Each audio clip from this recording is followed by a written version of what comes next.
Protest in the city of Portland. Black Lives Matter taking over a bridge, demanding that further defunding for their police department. Meantime, in CHOP, of course, in Seattle, officials announced an agreement to actually reduce the area around Capitol Hill that's taken over by protesters. The agreement, however, includes a deal that will remove temporary roadblocks and replace them with concrete barriers. Our next guest says this is all part of the left's effort to subvert American democracy. He joins us now, Rick Manning, the president of Americans for Limited Government. Rick, when you see these protesters taking over city blocks, even if now it's a smaller area, you've got to wonder how this is even happening. Where is the mayor? Where is the governor? Well, the mayor and the governor are complicit in the problem. You know, the social compact that we have as a people is that that we'll pay our taxes, we'll follow the laws, and essentially the state and the local government and the federal government will protect us from this kind of activity. Nobody in there got to vote whether or not their area got taken over by armed thugs. They merely got their area taken over, their private property taken over by other people.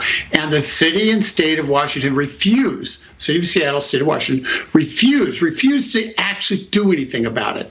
And this idea that they're going to replace temporary barriers with concrete barriers is absolutely it is almost a violation of basic common principle, because what they're doing is they're making it permanent, a permanent settlement that is supposedly autonomous from the United States. It is an unacceptable action by the city, and the federal government's going to have to step in at some point. The fact that this is happening in Seattle, in America right now, and like you're saying, these local and state leaders are allowing this to all play out. You know, for someone looking in and seeing this happen, what sort of precedent does this set for people who might say, hey, it's working in CHOP, maybe we should start it in our own city? Well, we've seen that happening in places like Nashville, Tennessee, Asheville, North Carolina, and elsewhere. You just reported on Portland, Oregon.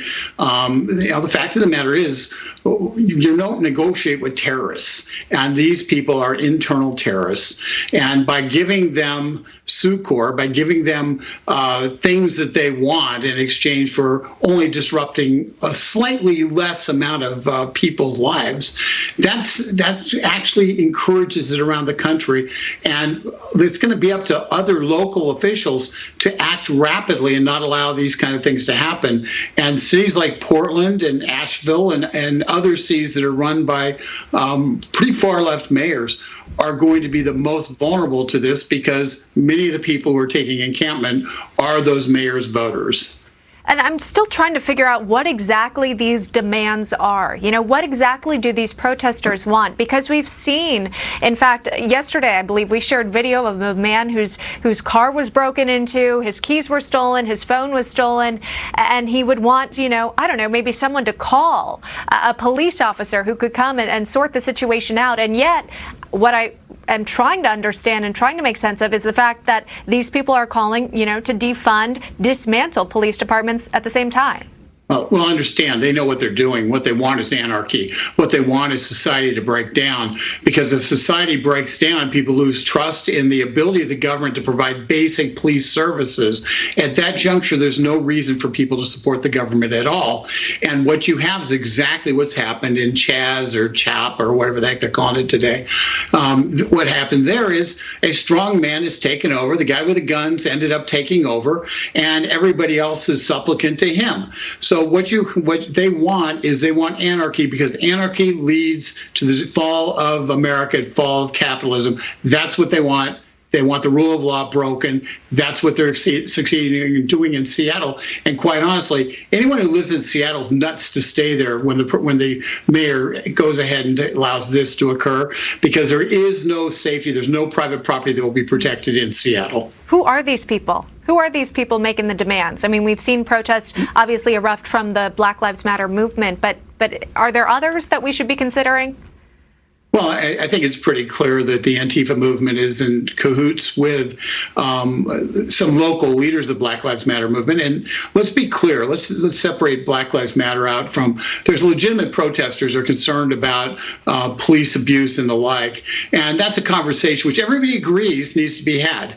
But there are those who are behind the scenes, who are the ones who are burning buildings, who are rioting, who have established this encampment, are seeking to establish encampments elsewhere, all in the name of Black Lives Matter, while not really giving much of a darn about Black lives themselves. Because defunding police, Black people know that defunding police means no police protection, which means local gangs run the streets, which means their own children are constant danger of being killed on the streets by people with no one to call but the local gang leader.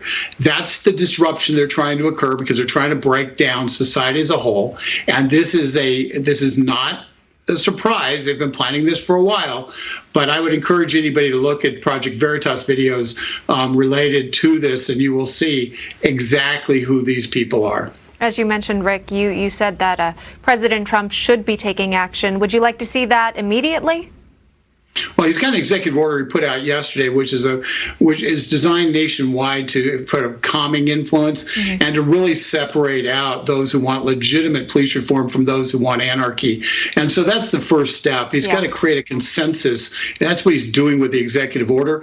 And then once the consensus is created, then he's got to really impress upon the people of Portland and Portland, Oregon, and Washington State that they do something about it, and if necessary, provide the help that they need to knock Rick, down. we're out of time.